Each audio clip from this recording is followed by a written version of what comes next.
akhirnya ada ketegangan antara jaksa dan terdakwa. Melihatnya seperti apa dari sisi hukum? Ya, ada dua hal, dugaan contempt of court, tapi juga ada hal-hal yang di luar itu, yang terjadi di luar persidangan. Itu aja.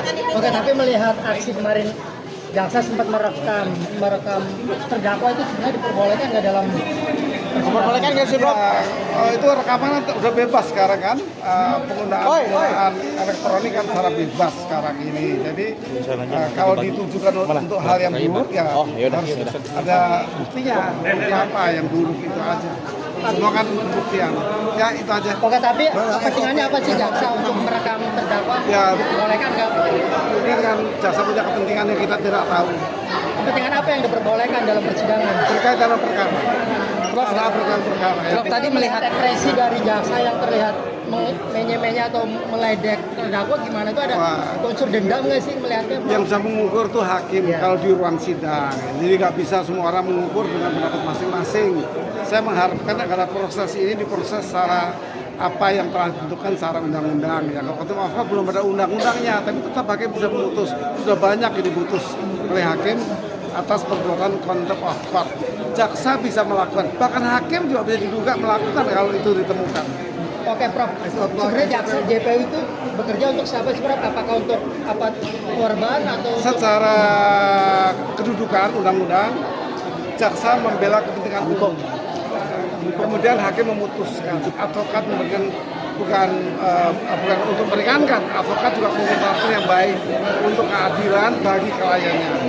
independen jaksa boleh bilang? Semua independen mestinya. Prof, kalau artinya lebih ketika memberikan keterangan saksi nih terus banyak dipotong oleh JPU, artinya belum selesai. Tadi saya menemukan ada dua hal yang memagari, yaitu satu misbruik van recht. Undang-undang diselewengkan di pengadilan oleh siapapun.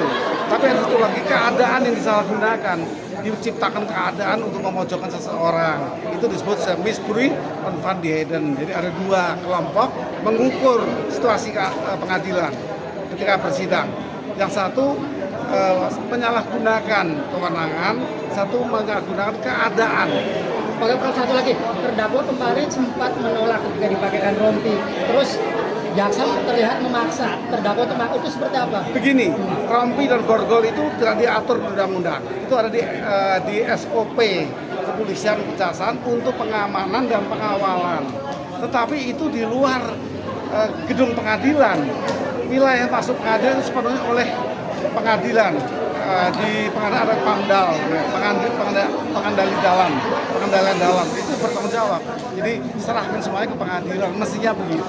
Jadi ketika hukum cara polisi itu berjaga-jaga saja untuk pengawasan. Kalau lari misalnya itu pengamanan SOP-nya ada, tapi itu pengenaan rompi tidak diwajibkan di undang-undang. Itu untuk menandakan ini tersangka, tapi jangan menjadikan dia tertekan. Tidak boleh. Karena apa? Terdakwa belum bersalah, belum dinyatakan dia bersalah, masih dilindungi HAM-nya, hak asasi manusia. Kedua, dilindungi bahwa kedudukan dia belum orang yang bersalah. Prof, terkait flash disk, melanggar etik nggak sih ketika memaksa orang untuk memakai rompi? Bukan JPU sebenarnya, itu semua kan dari pengamanan, ya, JPU di bidang pengamanan.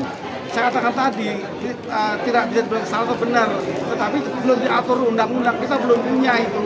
Ketentuan pengguna borgol memang tidak punya, itu sepenuhnya diatur dengan SOP, standar operasional prosedur untuk pengawalan dan pengamanan, itu saja. Jadi ada orang keberatan, yang diperhatikan dari pengamanannya, bukan orangnya. Orang keberatan ya keberatan, tambah kekuatan pengawalan untuk dia bisa tidak lari.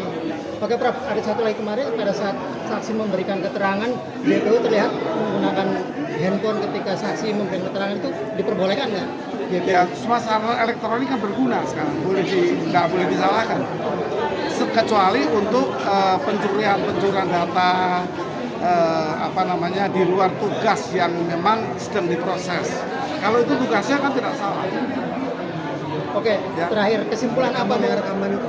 Kesimpulan terakhir mungkin melihat untuk contempt of court, kita sebaiknya segera membentuk undang-undang tentang contempt of court. Walaupun sekarang tidak ada pun, hakim seringkali memutus, yaitu menggunakan kewenangan hakim, judgment law. Hakim itu bisa buat undang-undang yang sifatnya itu saja, in males. untuk peralihan nggak boleh. Nah, karena nggak ada undang-undangnya. Tapi diharapkan akan segera mendapat undang-undang. Oke, pesannya apa mungkin, Prof? Ya, kepada DPR mungkin ke rumah rakyat bersama Presiden menggagas agar undang-undang contempt of court itu segera dibentuk. Prof, terkait bukti Nikita yang diserahkan kepada KPK seperti apa, Prof? Itu melihatnya. Itu teknis, saya tidak mencampuri teknis. Prof, tadi melihat kesimpulan di dalam Dari mana?